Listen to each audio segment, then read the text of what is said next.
Rethink the standard. Replace the bag.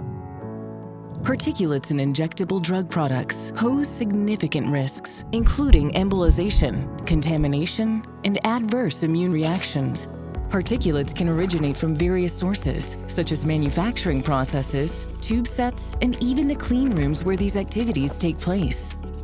While vials and bottles have low particulate rates, bags may have up to a 15% particulate rate. Controlling these particulates is essential.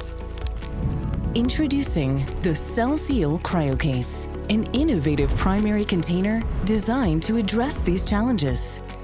During rigorous testing, the CryoCase demonstrated exceptional durability and no leaks or fractures, even after being dropped multiple times from extreme heights.